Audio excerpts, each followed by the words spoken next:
Revision कहाँ तक पहुंचे मुझे वो पता है कहाँ तक है। पीछे टॉपिक भी याद नहीं कि रिवीजन तक कहाँ पहुंचे और पीछे है।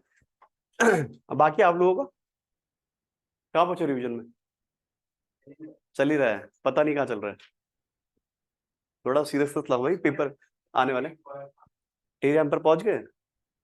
बढ़िया, धीरे धीरे पहुंच जाओगे। चलो गुरुकुल में भी ठीक है। थोड़ा पेपर आ रहे हैं आपके पास। ARO, ARO दे रहे हो? अच्छा अच्छा अच्छा, अभी एलिजिबल नहीं हो। बाकी आप लोग दे रहे हो RO ARO? आप दे रहे हो? अच्छा, आप भी पहले आप दोगे, शायद आप भी नहीं दोगे। अच्छा अच्छा, केवल आप RO दे रहे हो, बाकी आप लोग नहीं दे रहे हो। आपका ही पहला अटेम्प्ट है? पहले अटेम्प्ट दे चुके हैं हम? अच्छा, आपने नहीं दिया। आपकी एज अब क्वालिफिकेशन के लिए हो रही है? अच्छा चलो ठीक है ठीक है। तो जो भी दिसंबर में तो वैसे ARO आ ही रहा है। और PCS की भी नोटिफिकेशन जल्दी आएंगी, तो उसके लिए अभी से बेस बना लो। उत्तराखंड का काफी अच्छा पोर्शन आता है हमेशा, लोअर में भी अपर में भी, तो उसके लिए अच्छा बेस बना लो। ठीक है, बाकी GS आपकी चली रही है तो उसमें प्रॉब्लम आएगी नहीं आप लोगों को। नहीं नहीं नहीं, आ जाएगा अभी तो। मतलब 24 में ही आएगा, 23 तो गया ना, अब तो इसे तो गिन नहीं रहा है कोई भी। वो तो ऑब्वियस ही है। तो अच्छा, ठीक है। तो मोस्ट प्रोबेबली नेक्स्ट ईयर तक नोटिफिकेशन आ जाएगी, तो आफ्टर इलेक्शन मेरे ख्याल से मई जून तक प्री तो करा ही देंगे। काफी इनके गले गले पे आ रही की चीजें, तो आ जाएंगे।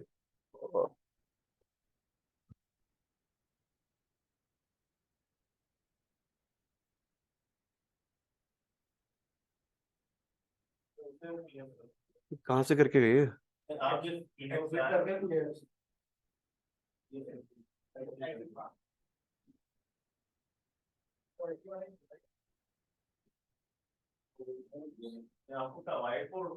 व्हाइट बोर्ड पे जाना है यार, मुझे कहाँ गया? अच्छा, ये वाला होम, ये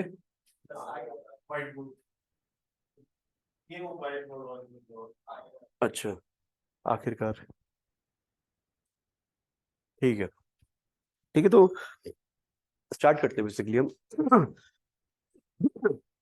कल मैंने बताया था गोरखा रूल कुमाऊं हो गया था हमारा। गोरखा रूरल गढ़वाल देख लिया था हमने, कैसे कैसे था। हम थोड़ा गोरखा एडमिनिस्ट्रेशन वगैरह देखेंगे। एडमिनिस्ट्रेशन भी क्या, देखो मैं बता ही चुका हूँ, इनका कुछ ऐसा एडमिनिस्ट्रेशन का इरादा तो था नहीं। एक फॉरेन आक्रांता टाइप के आए थे, थोड़ा लूटपाट वगैरह की इन्होंने। और थोड़ा बहुत उन्होंने एडमिनिस्ट्रेटिव एडमिनिस्ट्रेटिव सेटअप किया है। उसके बारे में बात करेंगे। जो टैक्सेस है वो इंपॉर्टेंट है, वन वर्ड्स में काफी पूछते हैं कि पुंगाड़ी कर क्या था, दस्तूर क्या था, ये सब चीजें। गोरखास के टैक्सेस हम देखेंगे, कौन कौन से टैक्सेस इनके थे। और फिर हम देखिएगा थोड़ा का जुडिशियल सिस्टम। मैं बता ही चुका हूँ, ऐसा कुछ उसमें खास है नहीं। उसमें मैं आपको बता दूंगा क्या क्या है, उसे लिखाएंगे नहीं जुडिशियल सिस्टम में। गोला दीप क्या है, तीर दीप क्या है, जहर दीप क्या है, जल दीप क्या है, मैं बता दूंगा। उसमें लिखने की जरूरत नहीं, क्योंकि ऐसी चीजें तो पेपर में नहीं पूछी जाती। ठीक है, तो गोरखा कंप्लीट होने के बाद हम ब्रिटिश पे आ जाएंगे। ब्रिटिश आपको बताया था ना, 1850 में 15 में आपका ट्रीटी ऑफ कुमाऊं और ट्रीटी ऑफ अल्मोड़ा था। उसके बाद ब्रिटिश में कुमाऊं कमिश्नरेट हमने स्टैब्लिश कर दी थी अंडर ब्रिटिश एम्पायर। तो उसके हम देखेंगे गवर्नर्स के क्या काम थे। और फिर वहां से हम आगे जाएंगे जब, तो हम मेन हिस्ट्री में आ जाएंगे कि जो इंडिपेंडेंस मूवमेंट था या फिर रिवोल्ट ऑफ 1857 में था, उसमें उत्तराखंड की क्या भूमिका वगैरह थी, कौन कौन लोग थे, कैसे थे, कौन कौन सी हमारे पॉलिटिकल ऑर्गेनाइजेशंस बनी। तो पूरा हम मॉडर्न हिस्ट्री में आ जाएंगे, तो वो काफी इंटरेस्टिंग भी है, काफी ऑथेंटिकेटेड तथ्य भी है, तो ज्यादा दिक्कत आएगी नहीं। ठीक है, ये मेजर पोर्शन था हमारा ब्रिटिश से जो निपट गया। यहाँ पे थोड़ा क्लैशेस चलते हैं, यहाँ पे थोड़ा कंफ्यूजन होता है, आगे नहीं आएगा। ठीक है, तो लिख लेते हैं हम लिखते हैं गोरखा एडमिनिस्ट्रेशन के बारे में। Gorkha administration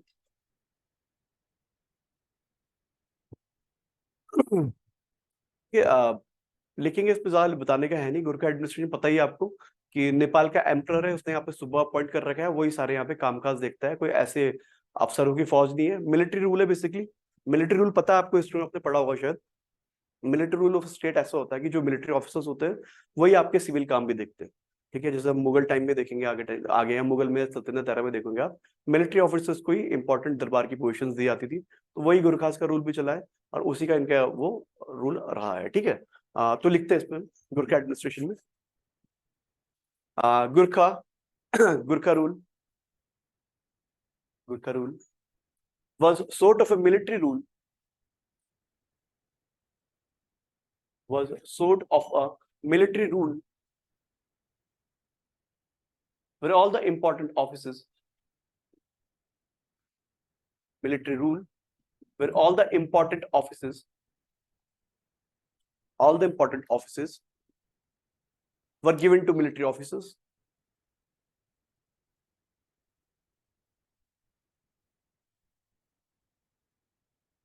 Military officers. Continue. Main authority of power. Main authority of power relied with Emperor of Nepal.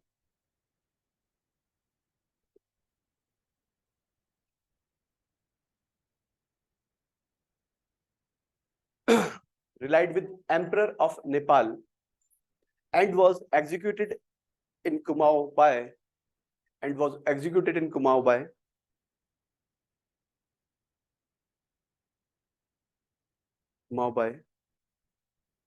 Subba. Subba was governor. Subba, assisted by Nayab Subba.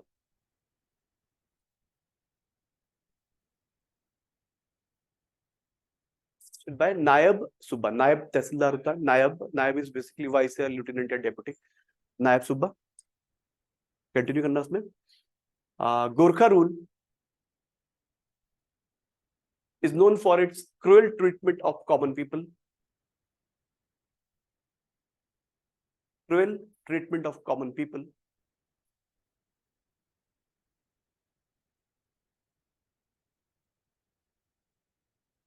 Cruel treatment of common people, where welfare policies took the back seat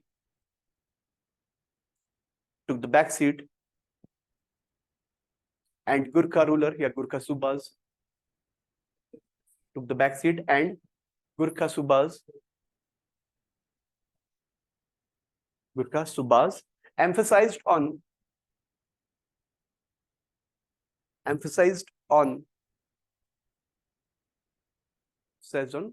collection of taxes.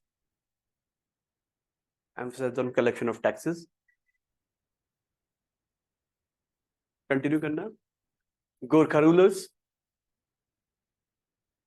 36 ये किसका था? 36 रकम 32 कलम. 36 कलम 32 रकम याद है कुछ? 36 रकम 32 कलम लिखे थे हमने. था क्या? टैक्सेस से चांद अंपायर के टाइम पे जो 36 टैक्सेस रॉयल पर्पस से यूज होंगे और 32 टैक्सेस आपके जो ऑफिसर्स होंगे इनकी सैलरी वगैरह के लिए यूज होंगे. ठीक है, ये क्वेश्चन आया है कई बार कि किसने आपके जो चंद डायनेस्टी 36 रकम 32 कलम का टैक्स सिस्टम चला आ रहा था उसे एंड किया. हाँ 32 36 रॉयल को 32 ऑफिसर्स को. ठीक है, तो ये एंड करने वाले गुरखा थे. क्वेश्चन प्री में कई बार आता है कि भाई 36 रकम 32 कलम किस एम्पायर ने किस रूलर ने खत्म की थी, तो दैट इज गुरखा. चंद्र ने इनिशिएट की थी, खत्म गुरखा कर रहे. ठीक है, तो कंटिन्यू करना C. Gorkha ruler abolished Chand dynasties.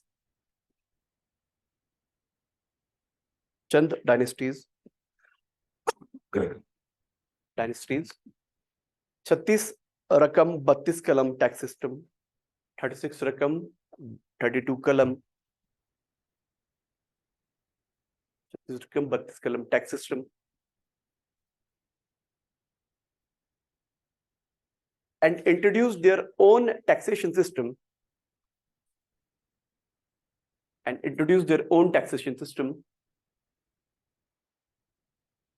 which was even more oppressive.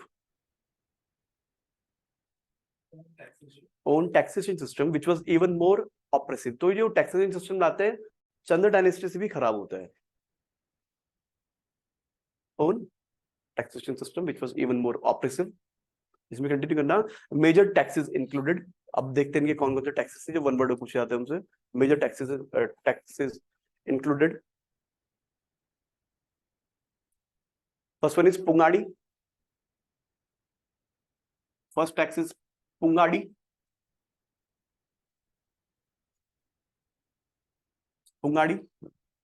इसमें लिखना लैंड टैक्स है.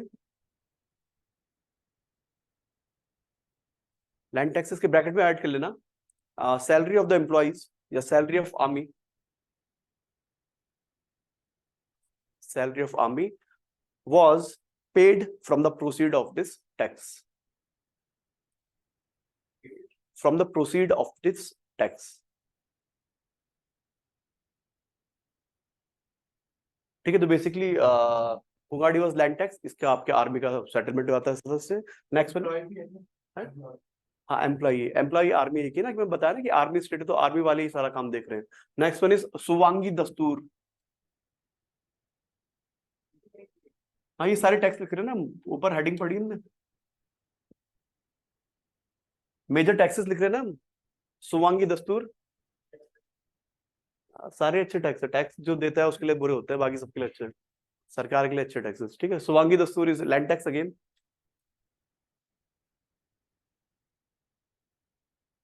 नेक्स्ट वन इज मेजबानी दस्तूर, मेजबानी दस्तूर it is also land tax.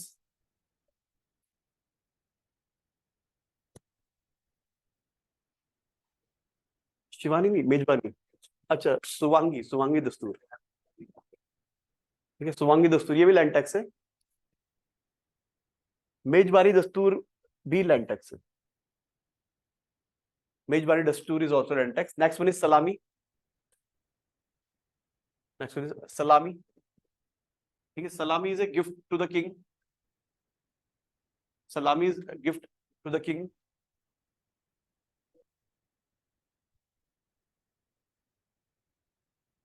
ठीक है, नेक्स्ट वन इज सोनिया फागुन,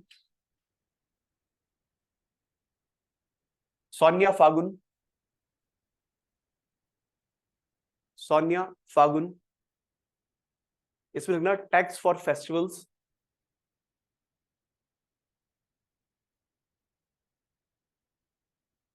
सोनिया फागुन बेसिकली फेस्टिवल में टैक्स नहीं लेते थे, टैक्स टैक्स लिखा रहा हूं मैं, क्या करते थे गुरखा जाके जितने परिवार थे उनके उनके बफेलो कैटल पिग वगैरह उठा लिया और फेस्टिवल में काट के खा लिए। ठीक है, तो एज ए टैक्स लेते थे कि सोनिया फागुन है, आपके घर से नहीं उठा रहे, सोनिया फागुन है बेसिकली कुछ भी फेस्टिवल है तो एज ए टैक्स हम ले रहे हैं हमारा खान पान के लिए। ठीक है, तो सोनिया फागुन बस दैट टाइप। फागुन महीना होता है ना, फागुन क्या,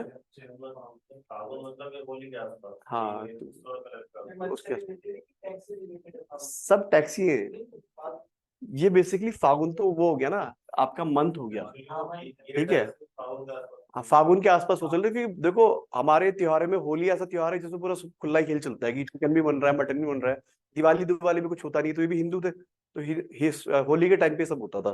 तो बाकी फिर जब होली शुरू हुआ बाकी फिर थोड़ा थोड़ा करके हर फेस्टिवल उठाना शुरू कर दिया, चलो दिवाली आ गई चलो उठा लो एक, जो भी मिल रहा है खाने को। ठीक है, तो ऐसा सोनिया फागुन था। नेक्स्ट वन इज टीका भेंट, टीका भेंट वही है, टीका तिलक सेम चीज। हाँ सेम चीज, मतलब नाम ऐसे ऊपर नीचे होते होते हैं। टीका भेंट, इसमें लिखना taken at the time of marriages और अदर फंक्शंस, टेकन या tax taken at the time of marriages और अदर फंक्शन।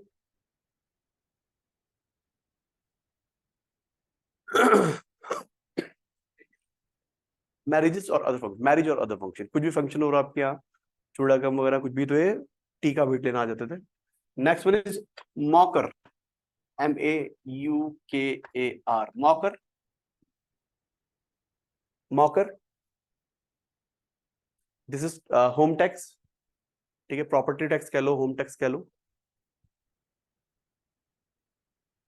ठीक है, नेक्स्ट वन इज कुशही, कल लिखा था हमने कुशही, याद तो नहीं होगा आप लोगों को ऐसे,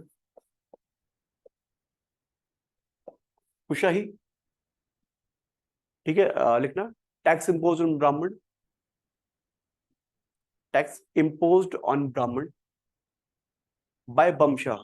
ठीक है, पूछा जाता है कि किसने लगाया था, बाय बमशाह, मैंने पीछे भी लिखा है आपको, यहाँ पर रिपीट है, बाय बमशाह इट वाज कुशाही। नेक्स्ट वन इज तांडकर, ये भी कल लिखा था हमने, याद है थोड़ा सा भी, किसके पे लगता है, किस पे लगता है, तांडकर।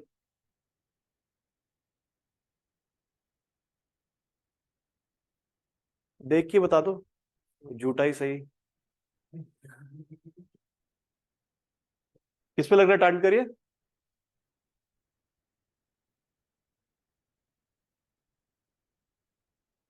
वीवर्स पे लग रहा है, बिल्कुल सही, ठीक है। किसने लगाया था? रुद्रवीर शाह, ठीक है, तो ये याद रखना, ठीक है। तो लिखना tax on weavers impose by Rudravir Shah. टांडकर, tax on weavers impose by Rudravir Shah.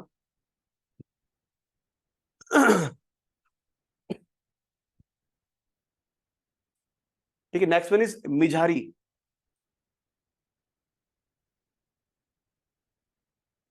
मिझारी, MIGHAR, मिझारी। मिझारी ये है tax on artisans, tax on artisans and जागरिया ब्राह्मण। जागरिया ब्राह्मण, जागर गाने वाले जो होते हैं, जागरिया ब्राह्मण्स, JAGARI है, जागरिया ब्राह्मण्स। नेक्स्ट वन इज मांगा। मांग तो सारे रहे हैं, मांगा थोड़ा वैसे है, बता दो आपको, ठीक है। ये बेसिकली नौजवान जो हो जाता था 18 से ऊपर, तो उनसे बोलता था आप एडल्ट हो गया, मुझे आप टैक्स देना शुरू करो, तो मांगा करेगी लाउड। ठीक है, तो लिखना मांगा टैक्स के बारे में। नहीं नहीं, जो भी बड़ा हो गया 18 प्लस हो, आप तो टैक्स दो मुझे 1 रुपए। हाँ, और सारे टैक्स ही हैं। तो ये वाला, ये फिर कौन सी कैटेगरी में है, मतलब ये भी टैक्स ही है ना, देखो सरकार जो भी ये वाले नहीं नहीं नहीं, केवल मांगा। अब जैसे 17 के तो तुम्हें टैक्स नहीं है। अब तुम 18 हो गए ना, तो तुम्हें सरकार लेने आ जाएगी, गोरखा लेने आएगी। 18 हो गया, आप 1 रुपए पर आप मुझे अपना वो दोगे, इसका चार्जेस विदाउट इनकम है। लेकिन ये बस ये है कि आप जवानी के दहलीज पे पहुंच गए तो 1 रुपए दोगे मुझे, ठीक है। तो वो ऐसा चल रहा है हिसाब किताब।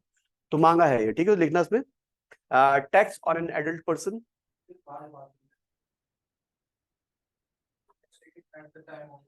वो उसका है, चंद का है, ये गुरखा का है। कई नाम सेम हो जाते हैं, मिजारी पहले हमने सेम पढ़ा, यहाँ पे दूसरा पढ़ा।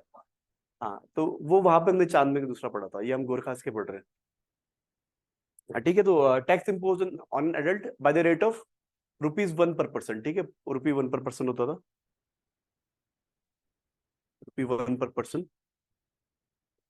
इसमें एक चीज और जोड़ दूं वैसे, ठीक है। ये वही जो आप बता रहे हो, 5 बहादुर का टाइम से चला रहा था। It was also tax impose at the time of war.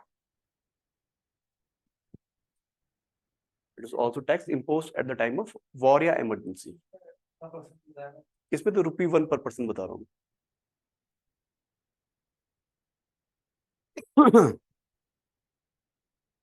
ठीक है, तो इमरजेंसी के टाइम पे, वॉर के टाइम पे भी लेते थे, ये मांगा। नेक्स्ट वन इज मरो।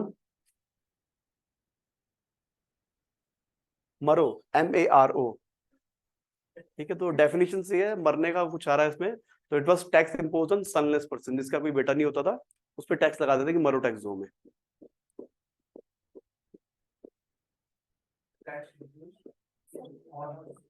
On a person who do not have any successor या सन, ठीक है। नेक्स्ट वन इज रहता।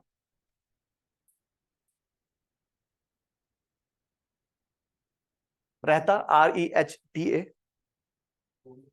ठीक है। तो ये टैक्स आप पे नहीं पड़ता रहते, तो ये इन पे पड़ जाता था टैक्स, जो छोड़ के भाग जाते थे। गुरखा से बहुत डरते थे लोग, छोड़ के भाग जाते थे, पकड़ा गया तो उसे टैक्स देते कि रहता टैक्स हो भैया भाई आप, ठीक है। तो बड़े भयानक थे। लिखना tax impose on the person, tax impose on the person who fled away from the village,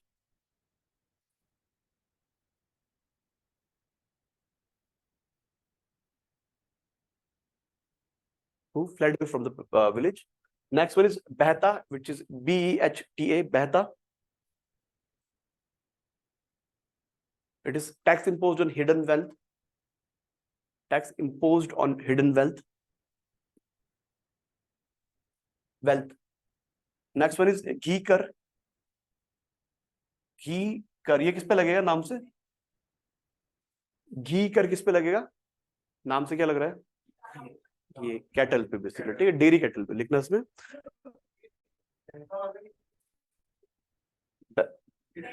hidden wealth, ठीक है। तो घी कर आपका tax on dairy kettles, basically जो आपका डेयरी के लिए यूज हो रही है। नेक्स्ट वन इज पगड़ी। नेक्स्ट वन इज पगड़ी। This tax impose on the transaction of land, आज भी चलता है पगड़ी सिस्टम, सुना है कभी? Tax impose on transaction of land.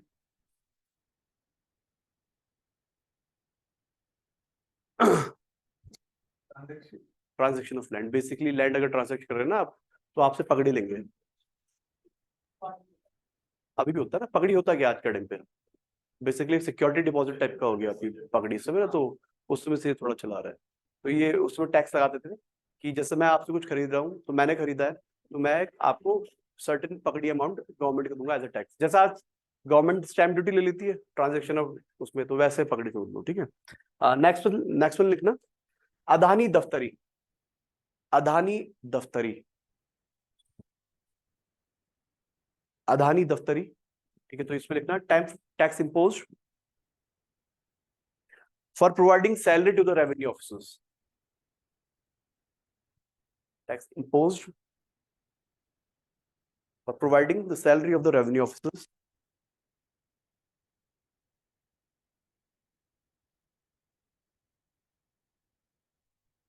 Revenue officers, एक टैक्स और लिखो, तिमारी, TIMARI, तिमारी। इसमें लिखना टैक्स गिवन टू फौजदार और सूबेदार,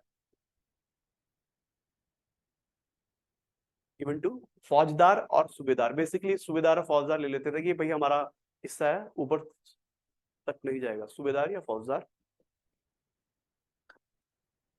नेक्स्ट वन इज दोनिया, DONIYA, दोनिया, DONIYA, दोनिया।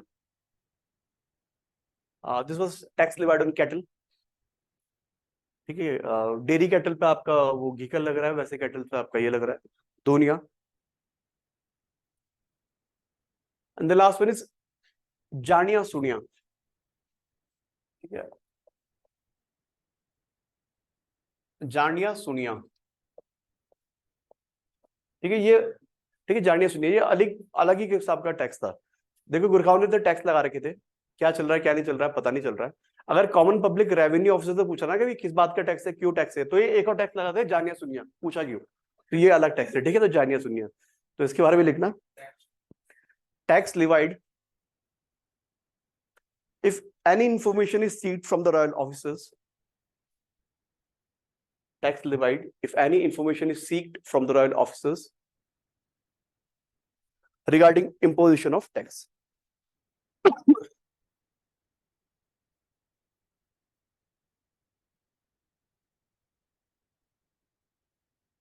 ठीक है, ये इनके टैक्सेस थे। एक छोटा सा नोट छोड़ देना, बड़ा हेडिंग में लिखाने का फायदा नहीं, इसकी आर्मी के पार्ट बताता हूँ, वन वर्ड में पूछ सकते हैं। एक नोट लिखना, छोटा सा note, Gorkha army was divided into two parts. Gorkha army was divided into two parts. First one is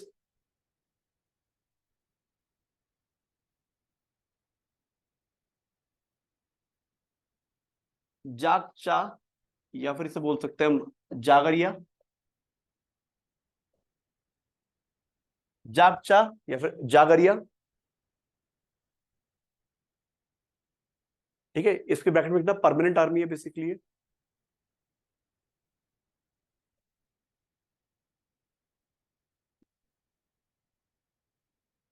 और सेकंड वन इज ढाकचा या ढाकरिया,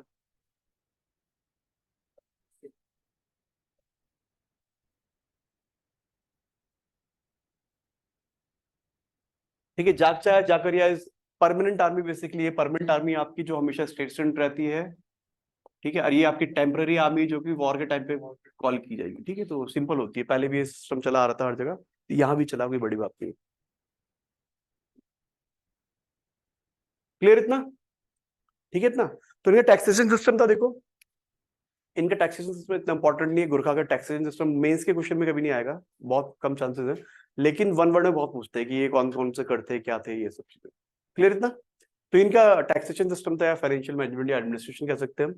अब इनका इनका जुडिशियल सिस्टम लिखते हैं, लास्ट टॉपिक है, ठीक है। ज्यादा नहीं बताऊंगा, नाम दूंगा केवल, और जो उनकी फालतू बातें वो डिस्कस कर लेंगे, ठीक है। तो लिखना Gorkha judicial system.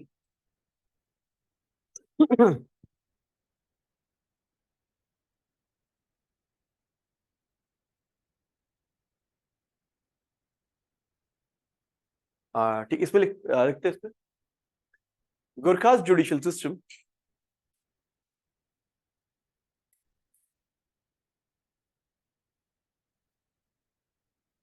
Gurkha's judicial system was was an illogical and cruel system of justice, an illogical and cruel system of justice, which was called as Deep/Divya. Illogical and cruel justice system, which was called as Deep/Divya. Deep बोलते हैं या दिव्या बोलते हैं इसे, Deep/Divya.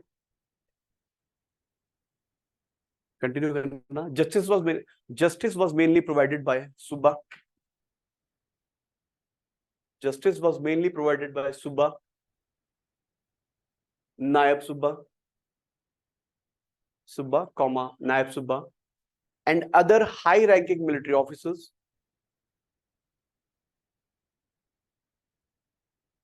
And other high-ranking military officers. High-ranking military officers.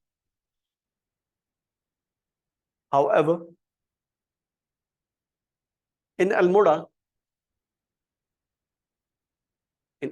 there was a judicial court. ठीक है, sort of judicial court. Basically, there was a sort of judicial court या judicial court where judge was called as vichari. ठीक है, विचार करके निर्णय देने वाला इज विचारी. हाँ, जज को विचारी बोल रहे हैं कि विचार करके अपना डिसीजन प्रोवाइड कर रहा है, तो ही इज विचारी. ठीक है, इतना क्लियर है. तो ये इनका जुडिशियल सिस्टम था. इसमें 7 द्वीप चलते थे. इनके नाम लिख देते हैं, मैं डिस्कस कर लूंगा. लिखना 7 द्वीप्स. 7 द्वीप्स were prevalent at Gorkha time.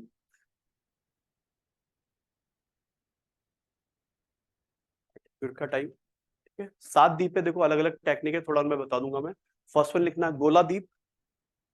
मैं लिखा नहीं रहा हूं तुम्हें, क्वेश्चन पॉइंट ऑफ व्यू से बहुत. गोला द्वीप. ठीक है, वो बता देता हूँ. गोला द्वीप, फर्स्ट वन इज गोला द्वीप, GOLA द्वीप. इसमें क्या होता है, जैसे अक्यूजर है, हम दोनों अक्यूजर है, दोनों को एक गरम रॉड देते थे हाथ में, बोलते थे चलो जिसका हाथ पहले जल गया वो आपका कल्प्रिट है. ठीक है, तो वाहियात इलॉजिकल टाइप का लॉजिक है. जिसका हाथ जल गया वो कल्प्रिट है. हाँ, तो इलॉजिकल है क्योंकि तो है. हाँ, अभी तो और खतरनाक है, तो शुरुआत थी. ठीक है, गोला द्वीप है. नेक्स्ट वन लिखो तराजू द्वीप. तराजू द्वीप. ठीक है, मैं इसलिए बता रहा हूँ, इंटरेस्टिंग है, बाकी कुछ है नहीं, इनमें आएंगे नहीं. इसमें अब तराजू में क्या करते थे, मैं अक्यूज मुझ पर इल्जाम लगाया. ठीक है, मुझे रात को पत्थरों से नाप लेंगे और अगले दिन देखेंगे मेरा वेट बढ़ा हुआ आया तो मैं ठीक हूँ, कल्प्रिट नहीं हूँ. अगर घटा आया तो आई एम कल्प्रिट. ठीक है, तो सिंपल. तराजू द्वीप की तराजू से आपका न्याय हो गया. तो ये तराजू द्वीप था. कुछ भी खा लो. अब बेचारा कोई रात को बीमार हो गया काम उसका. ठीक है, तो और वैसे नहीं थे, छोड़ते नहीं थे. अगर तुम कल्प्रिट हो तो तुम्हारे बॉडी पार्ट काट लेंगे, मुंडी काट लेंगे, कुछ भी कर सकते थे. तो ऐसे लोग, हाँ, तो वैसे करते थे. ठीक है, तराजू द्वीप था. नेक्स्ट वन इज कढ़ाई द्वीप. कढ़ाई द्वीप. ठीक है, इसमें कढ़ाई में बिल्कुल गर्म तेल में हाथ डुबोते थे. आपके हाथ जल गया तो कल्प्रिट.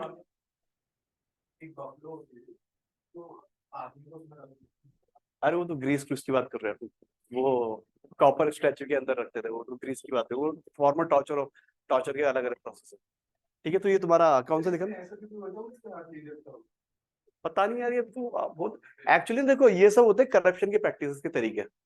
ठीक है, अब मुझे बोल रखा है कि भैया आप कढ़ाई दीप करो इनका, तो मैं ले जाऊंगा. मैं बोलूंगा चलो तुमने पैसे दिए, अंदर लेके बोलूंगा आज से डाले थे इसके तो हाथ जले नहीं, भाई के जल के तो ही इज द कल्प्रिट. क्योंकि सिंपल ये करप्शन प्रैक्टिस होती है. जहां पे लॉजिक नहीं होता करप्शन आता ही आता है. ठीक है, तो कढ़ाई दीप था. नेक्स्ट वन इज तीर दीप. तीर, हाँ, तीर, धनुष बाण वाला तीर. हाँ, तो इसमें क्या होता था, अक्यूज और अक्यूजेशन करने वाला जो भी अक्यूजर है, तो जैसे मैं अक्यूज हूँ तो मुझे बोलते थे भाई तुम पानी में डूब, यहाँ पानी है इसके अंदर डूब जाओ, मतलब मुंडी नीचे पानी के नीचे. जो अक्यूजर है वो एक तीर फेंकेगा जितने दूर तक फेंक सके, उसे वो दूर तक तीर फेंकना है, भाग के उसे लेके आना है. अगर तब तक मैं जिंदा रह गया तो आई एम इनोसेंट, वरना कल्प्रिट. ठीक है, तो इट वाज तीर दीप. क्लियर। नेक्स्ट वन है हमारा जलदीप।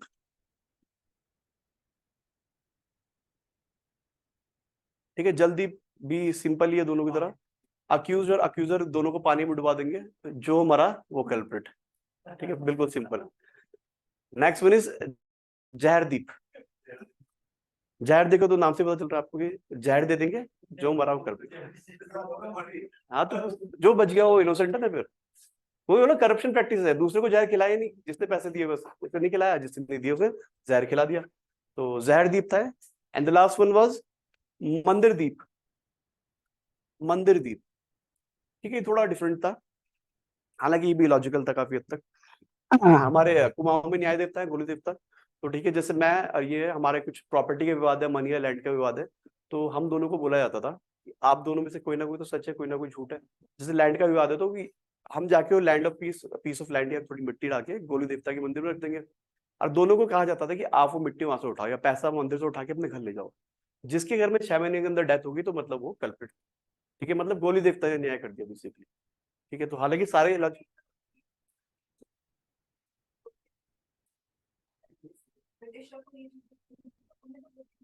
वैसे देखो मंदिर फिर भी कह सकते हैं कि चलो ठीक है, लॉजिकल है। अब देखो ये सारे लॉजिक क्या है, हम लॉजिक को कभी रिलीजियस बेसिस पे नहीं तोड़ सकते ना, कि कढ़ाई में डाल के भी आपके हाथ ठीक बाहर आ रहे तो भगवान की इच्छा ये थी। हाँ, तो कि भगवान जाको राके साई वाला एक्चुअली क्या होता है कि जस्टिस हमेशा लॉजिक पे डिपेंड होता है, जस्टिस में कभी भी आप ऊपरी पावर या ये सब चीजें नहीं कर सकते। ठीक है, तो उस हिसाब से लॉजिकल है। वैसे अगर मानने वाली चीज आए तो हम बोलेंगे चलो ठीक है भाई, जहर खा के भी नहीं बन रहा तो इससे बड़ा कौन। मंदिर तो अभी गुलजी दत्ता में चलता है शायद, छोटे मोटे मतलब गांव गांव के विवाद में चलता होगा, और ऐसे बड़े स्तर पे नहीं। बड़े स्तर पे तो पता है ना कि हमारा पूरा कोर्ट स्ट्रक्चर है, लोअर कोर्ट आपका, सिविल कोर्ट, ये सब चीजें। ठीक है, तो इनका ये था इनका आपका जुडिशियल सिस्टम। ठीक है, मैं इनके बारे में डिटेल में लिखा नहीं रहा हूँ क्योंकि लगता नहीं ऐसे क्वेश्चन भी पूछेंगे।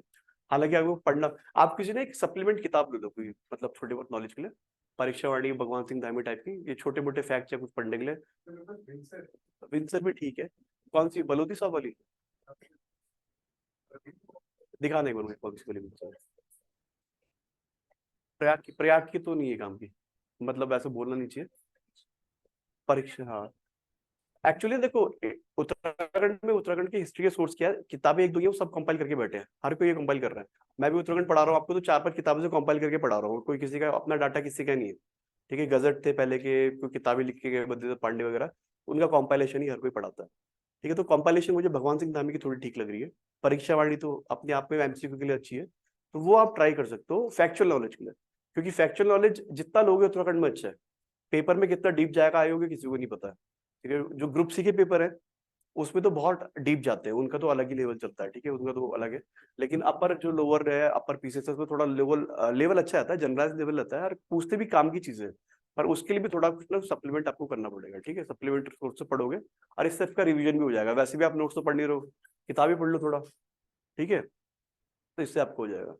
क्लियर है, तो हमारे गुरखास का जुडिशियल सिस्टम हमारा खत्म हो गया है।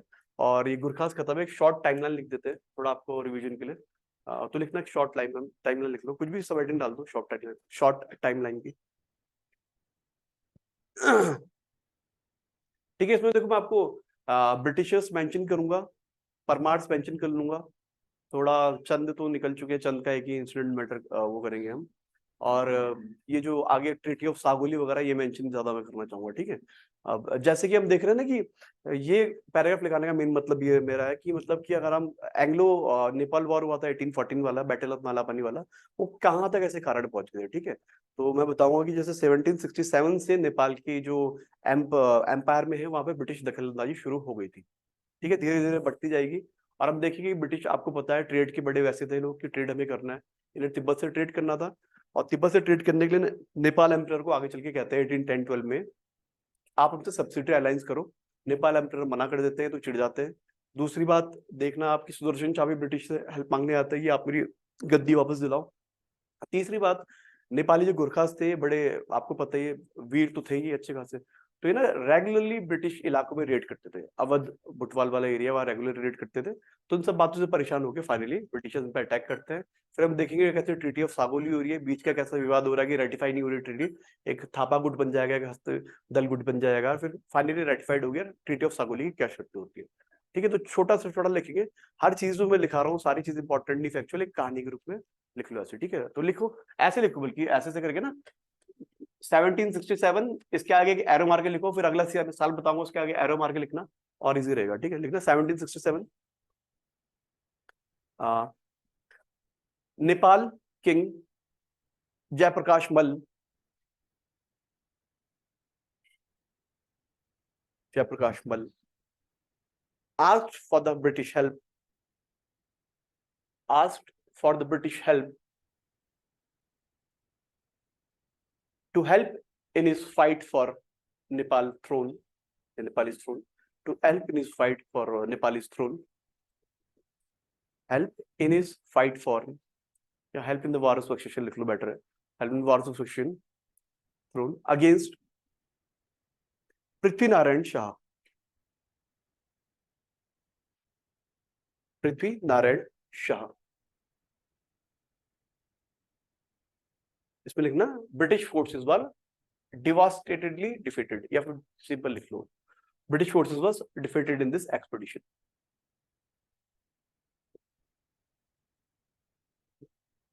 Defeated in this expedition, ठीक है। ब्रिटिश ने ना इनकी हेल्प के लिए 2800 सैनिक अपने काठमांडू भेजे थे, उनमें से केवल 80 वापस बच के आए, ठीक है, बाकी सब मारे गए थे। तो ब्रिटिश को बहुत हैवी डिफीट हुआ इसमें, ठीक है। तो ये 1767 की बात थी। एक अगला ईयर डाल लेते हैं हम 1791 वाला। इसमें क्या हुआ था इंपॉर्टेंट, कुमाऊं में बैटल ऑफ वालाबाग, ठीक है। तो यहाँ पे लिख लो बैटल ऑफ वालाबाग। जब पीछे पढ़ोगे तो यहाँ पे खुद फिल इन द ब्लैंक्स बोल लेना किसने किसको हराया था, तुम्हारे बहुत इजी हो जाएगा चीजें, ठीक है। फिर देखो 1804 लिखते हैं। 1804 में क्या हुआ था, बैटल ऑफ कुटबड़ा लिख लेना। यहाँ पे इंडिकेट कुछ करना कि प्रद्युम्न शाह को हराने वाले कौन कौन लोग थे 1804 में,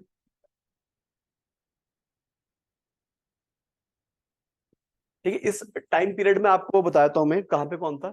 इस टाइम पीरियड में थोड़ा एक माइंड मैप बना लेना बेसिकली, कि गढ़वाल में कौन है, परमार, ठीक है। गढ़वाल में, कुमाऊं में कौन है, गुरखाज है ना, इस टाइम पीरियड में गुरखाज है। और इसका जो साउथ वाला इलाका, हमारा साउथ और साउथ ईस्टर्न ऑफ उत्तराखंड इलाका जो है, या फिर यूपी के नीचे वाला इलाका, यहाँ पे ब्रिटिशर्स थे, ठीक है। तो इसलिए ब्रिटिशर्स इंक्लूड करेंगे आगे जब कहानी आगे चलेगी, ठीक है। तो एक थोड़ा सा आइडिया लिख लो कि गढ़वाल में परमार है, कुमाऊं में गुरखाज है, और south of Garhwal and Kumaon are Britishers, ठीक है। अगर एरिया लिखना है तो एरिया है अवध, भुटवाल एंड शिवराजपुर। अवध, भुटवाल एंड शिवराजपुर के एरिया में ब्रिटिशर्स फोर्सेस है।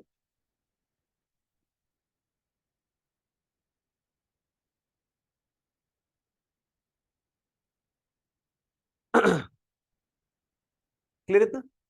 1811 में लिख लो एक, 1811 में याद है आपको, Sudarshan Shah asked for the British help to regain his lost empire.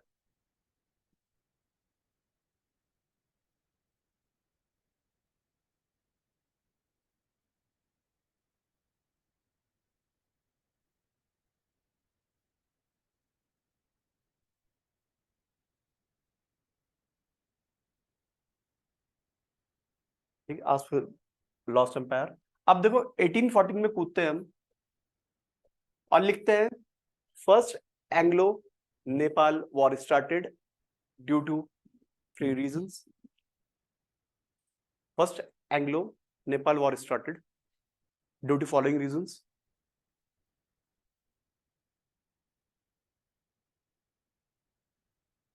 Anglo Nepal, ठीक है, एंग्लो गोरखा है, Anglo Nepal war started due to following reason.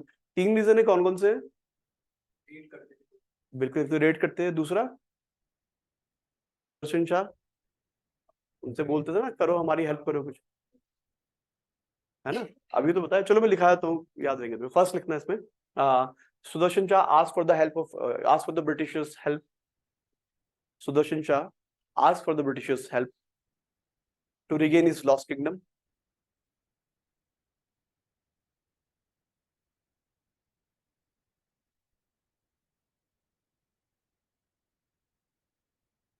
Lost kingdom. Second, Gurkha forces continuously raided, Gurkha forces continuously raided the region of the region of Awadh, Butwal and Shivrajpur, Awadh, Butwal and Shivrajpur, Awadh, Butwal and Shivrajpur. Awadh presidency के area basically, Butwal और शिवराजपुर, गोरखपुर के पास, Butwal and Shivrajpur, which were under British possession, sorry.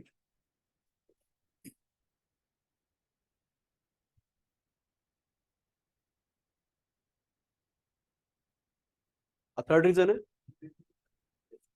possession, उनके under थे, and third reason is British Empire wanted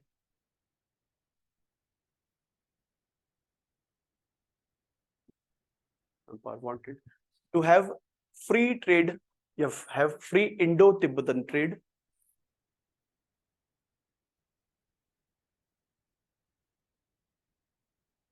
free Indo-Tibetan trade, for which they asked for the support of Nepal Emperor, asked for the support of Nepal Emperor,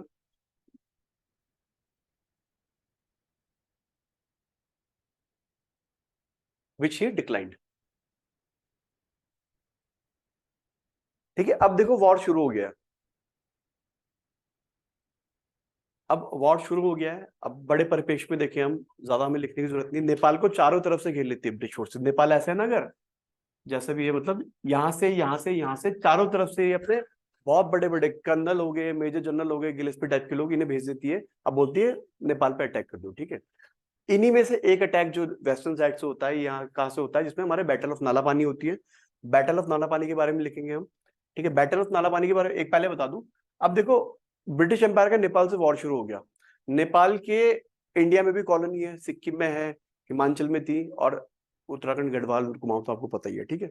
तो अब अमर सिंह थापा नाम याद आता है ना, जैसे बैटल ऑफ नालापानी की बात करेंगे। बैटल ऑफ नालापानी में नेपाल की तरफ से कौन लड़ते हैं? बलभद्र शाह, ठीक है। एक हमने बहुत पहले नाम पढ़े थे, अमर सिंह थापा, ठीक है।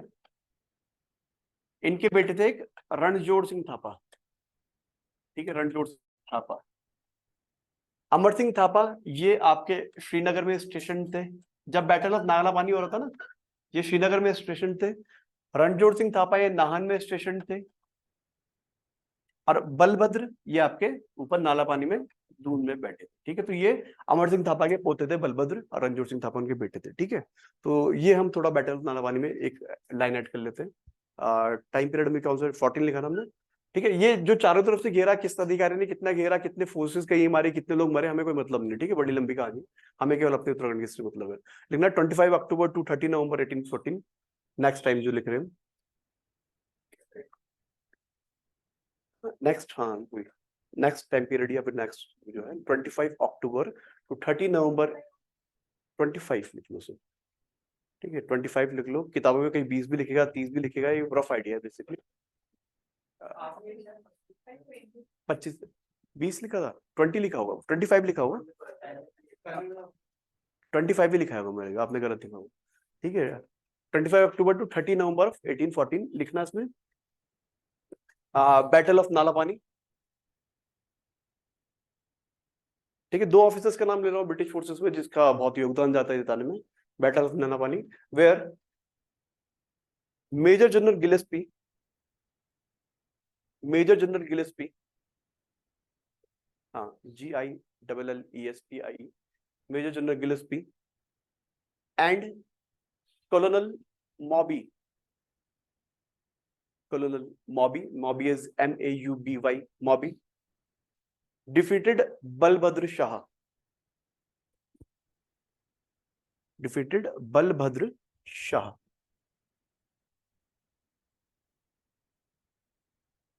ठीक है इतना।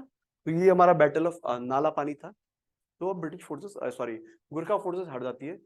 अब देखो, एक पीरियड मैंने आपको लिखाया था उसमें 27 अप्रैल ऑफ 1815 क्या हुआ था इस दिन?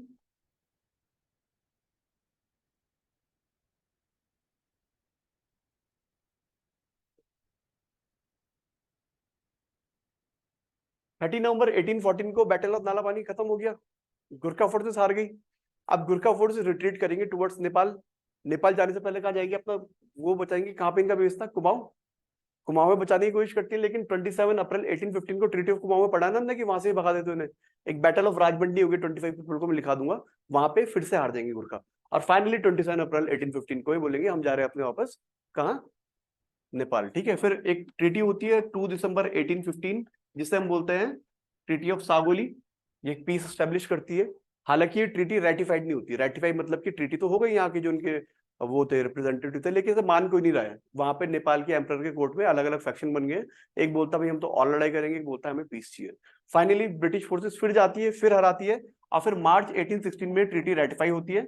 उसकी मैं आपको कंडीशन लिखा दूंगा और ये चैप्टर आपका समाप्त हो जाएगा। ठीक है, तो ये अब 2-4 डेट लिखनी है हमें। तो 25 से 30 नवंबर वाला लिख लिया हमने। अब लिखना है time period 30 November 1814 to 27 April 1815। 30 November 1814 to 27 of April 1815।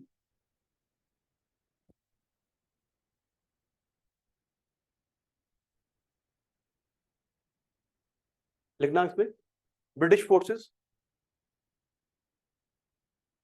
British forces forced Gurkha army, forced Gurkha army to retreat back to Kumaon and Nepal, to retreat back to Kumaon and Nepal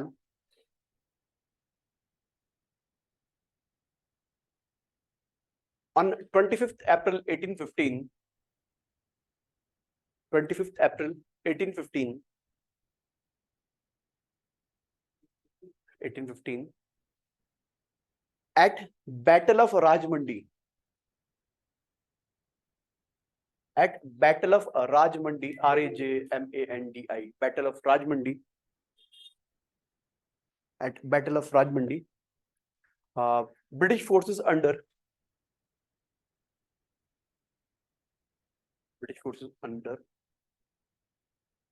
Colonel Gardner,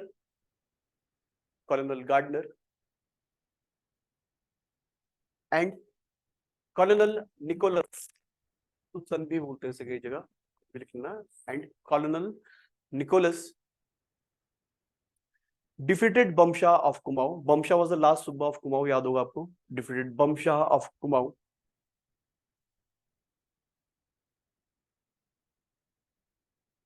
and captured Almora, and captured Almora, which was confirmed by, which was confirmed by,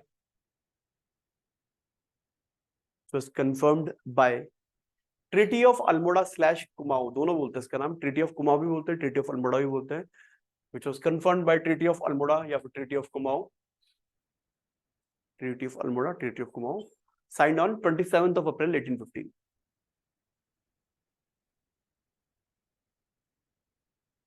clear इतना? Next date is 2nd December 1815।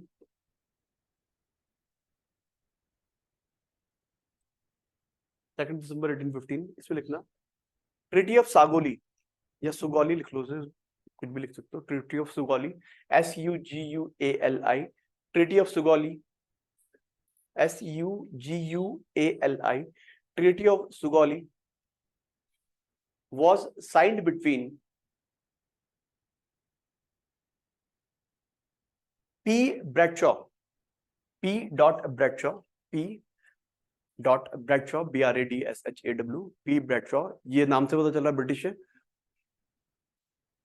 BRADSHAW, bracket में लिखना British, ये Britishers थे। And Gajraj Mishra, and Gajraj Mishra and Chandrashekhar Upadhyay of Nepal, Chandrashekhar Upadhyay of Nepal, to maintain peace between two powers basically. ठीक है, Upadhyay of Nepal to maintain peace between two powers.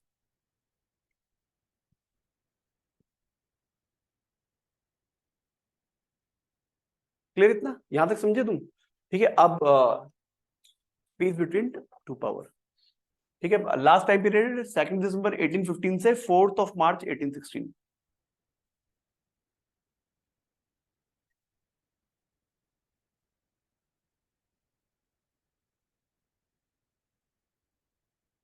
1816। ठीक है, इसमें वही मैं बता रहा हूँ। इस देखो ट्रीटी साइन हो गई है 1815 में, ट्रीटी साइन होगी तो पीस स्थापित हो जाना चाहिए। लेकिन वहां पे दो फैक्शन डेवलप हो जाते हैं नेपाल कोर्ट में, एक चौतरिया एक थापा। चौतरिया बोलते हैं भाई वो तो हो गया, पीस स्टेब्लिश कर देते हैं। थापा लोग थोड़ा लड़ाकू तो बोलेंगे नहीं हम तो हारेंगे नहीं, हम तो लड़ते रहेंगे। ब्रिटिश फोर्सेस फिर क्या करती है, बोलती है इस बार काठमांडू जाके फैसला होगा। पूरी फोर्सेस काठमांडू जाती है, फिर बुरी तरह मतलब ठीक ठाक तरीके से हराती है। और फिर फाइनली 4 मार्च को सब एम्परर रेडी हो जाते हैं कि चलो भाई ट्रीटी थी, हम मानने को तैयार है, रेटिफाई करते हैं और उसकी शर्तें जो थी वो डिसाइड कर लेते हैं। ठीक है, तो इस टाइम पीरियड में लिखना। देखो ब्रिटिशर्स रूल करने नहीं गए थे। ब्रिटिशर्स क्या थे, ब्रिटिशर्स का काम हमेशा था, ब्रिटिशर कहीं पे डायरेक्ट रूल नहीं कर सकते थे, वो हमेशा अपना पपेट रूलर बैठाते थे। उनके इनडायरेक्ट रूल करेंगे भाई, मैं रूल क्यों करूं कहीं पे। अब रूल करूंगा तो वहां के लोगों की दिक्कतें मैं झेलूंगा, उनका गुस्सा मैं झेलूंगा, उनके लिए वेलफेयर मैं करना पड़ेगा। इससे अच्छा मैं किसी पपेट को बैठाऊंगा और इनडायरेक्टली रूल करूंगा। ये तो बंगाल में हम ड्यूअल शासन में देखेंगे, ड्यूअल जब पढ़ोगे ना तुम, ड्यूअल गवर्नमेंट ऑफ बंगाल, तो वहां पे देखना रॉबर्ट स्टेट क्यों बोलते हैं इसे। जो ब्रिटिशर्स का शासन का उनके खुद के वो बोलते हैं कि रॉबर्ट स्टेट था, अथॉरिटी आपके पास सारी है, पैसा सारा आप इंडियंस का लूट रहे हो, लेकिन रिस्पॉन्सिबिलिटी के नाम पे कुछ नहीं है। लोग मर रहे हैं तो मर रहे हैं, आपको कोई मतलब नहीं है। तो यही ब्रिटिशर्स खेलते थे, अपना कभी रूल करने का उनका मोटिव नहीं था। और ये यही कारण है कि ब्रिटिश का इतना बड़ा एम्पायर है। अगर हर जगह जगह जाके रूल करते तो कहीं नहीं कर पाते हो, उन्हें हर जगह से भगा दिया जाता। ठीक है, तो इस टाइम पीरियड में लिखना Nepal court divided into two factions.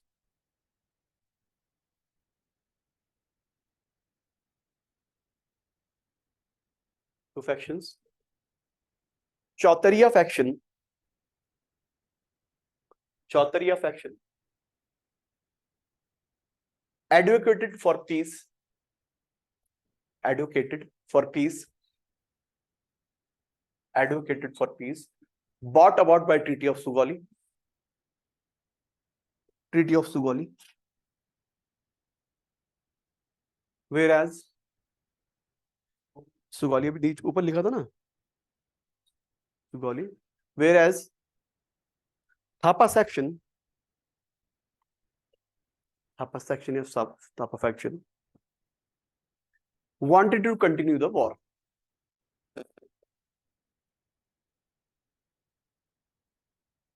Consequently,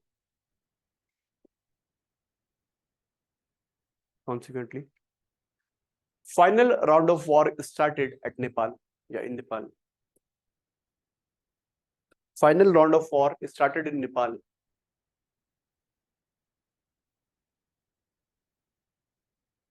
Where Major General Octor Loni, Major General Octor Loni, Octorlony, Major General Octor Loni, comma, Octorlony, Octor Lony, comma, Colonel Gardner, Colonel Gardner, and Colonel, Colonel basically, Colonel Collins, Collins, defeated Nepal convincingly. Convincingly,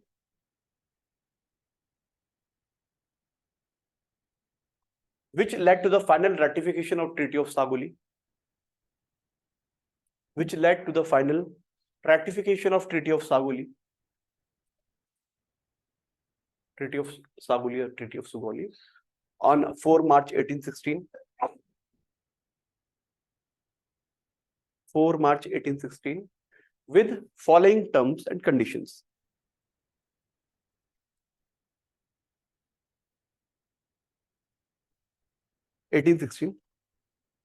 with following terms and conditions. ठीक है, 4 condition है, वही लिखाऊंगा आपको। पहली condition ये कि आपको हरा दिया हमने, लेकिन नेपाल अभी भी एक इंडिपेंडेंट स्टेट के रूप में एग्जिस्ट करेगा। आपको बस हमारा एक रेसिडेंट वहां पे रखना पड़ेगा। और रेसिडेंट रखने का मतलब कि भैया हम आपके ऊपर बाप टाइप के फिगर है, हमको सब कुछ हम करेंगे। ठीक है, रेसिडेंट मैंने पहले ही बताया कि वो पूरा इंटरफेरेंस रेसिडेंट का ही होता था उनके कोर्ट में। पहला तो आप इंडिपेंडेंट लेकर रेसिडेंट रखेंगे। दूसरा बात, नेपाल एम्पायर उस समय इतना बड़ा था, 1/3 एम्पायर लूज कर दिया था उन्होंने। इसके बाद 1/3 एम्पायर कहाँ लूज किया, कुमाऊन के हाथों छिन गया, गढ़वाल छिन गया, कांगड़ा वाला इलाका छिड़ गया, सिक्किम वगैरह सारे इलाके से वापस ले लिए थे। लेकिन जो नेपाल आज का नेपाल है वही इन पे। ठीक है, इनकी टेरिटरी डिसाइड हुई। महाकाली रिवर है, महाकाली का वेस्ट का इलाका ब्रिटिशर्स का होगा, ईस्ट का महाकाली रिवर से उनकी ईस्टर्न साइड एक बाउंड्री है मेची रिवर, महाकाली से मेची रिवर का इलाका नेपाल का होगा। और इनके जो वीर भाव से प्रसन्न होकर ब्रिटिश फोर्सेस बोलते हैं कि आज के बाद गुरखास को हम अपनी आर्मी में इंडक्ट करेंगे, तब से लेके आज तक उनकी आर्मी का एक पार्ट है ये। ठीक है, तो ये 4 कंडीशन, ये टर्म्स एंड कंडीशन के लिखे, क्लियर है इतना? तो कंप्लीट कर लेते हैं। First point, Nepal to remain independent, Nepal to remain independent,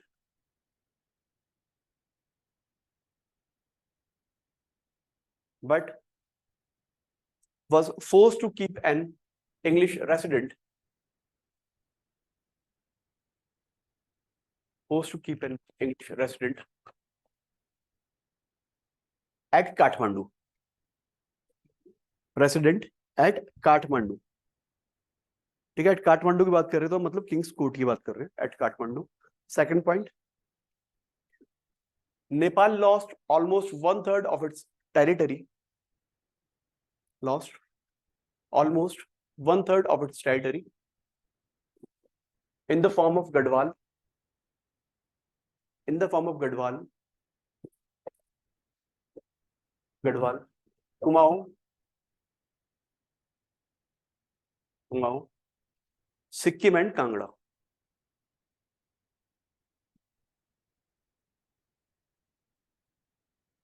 Sikkim and Kangra। Third point, Mahakali River to remain, you have to be Mahakali River to be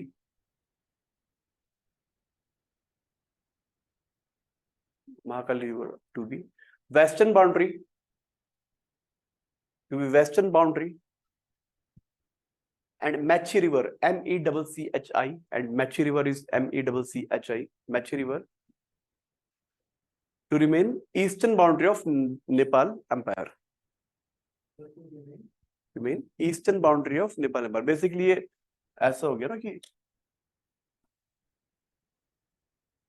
ये महाकाली है और ये आपका की मेची रिवर है, इसके बीच का आपका अंपायर नेपाल एम्पायर होगा। ठीक है, आज भी यही बाउंड्री मानते हैं। वो सुना होगा आपने, बीच में एक विवाद हुआ था लिपू लेक वाला। ठीक है, लिपू लेक वाला तो हम यही मानते हैं, लेकिन प्रॉब्लम क्या है, रिवर के साथ रिवर अपनी पोजीशन चेंज करती रहती है, तो उसकी वजह से हमेशा प्रॉब्लम होती रहती है। यूएसए और मैक्सिको के बॉर्डर में रियो ग्रांडे रिवर है, उनके बाद भी पंगे आते रहते हैं, या महाकाली में हमारे यहाँ आते हैं, या हमारे भुज में वहां पे ये दिक्कत आती रहती है, तो सब आता रहता है। ठीक है, तो ये महाकाली मेची रिवर का है। एंड द लास्ट पॉइंट भी, लास्ट पॉइंट लिखना, British forces to induct Gurkha soldier into their army।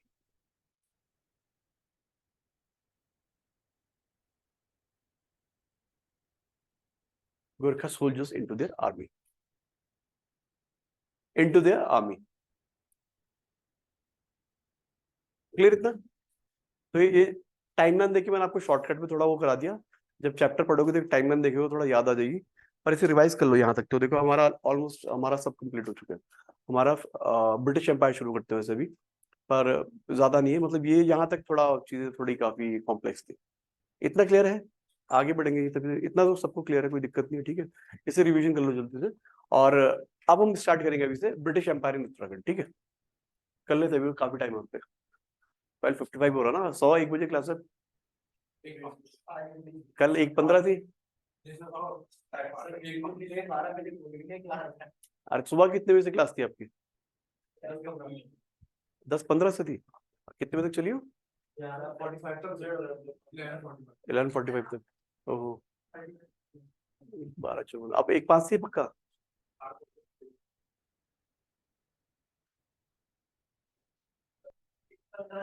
1:15 से हो गया ना?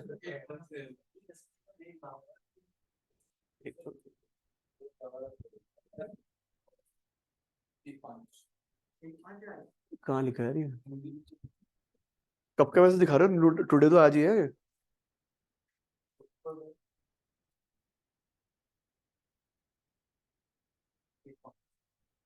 यस्टरडे का है तो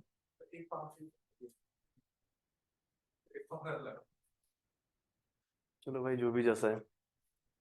ठीक है, तो अब चलो जैसा भी है, सबने यहाँ तक कंप्लीट कर ही लिया है। अब ब्रिटिश एम्पायर कल से स्टार्ट कर लेंगे, कोई प्रॉब्लम नहीं है। पर इसे जल्दी रिवाइज कर लो, कृपा करो इतनी, और अपने मतलब सभी पे कृपा करो, मेरे पे भी और अपने पे भी। और इसे रिवाइज कर लो।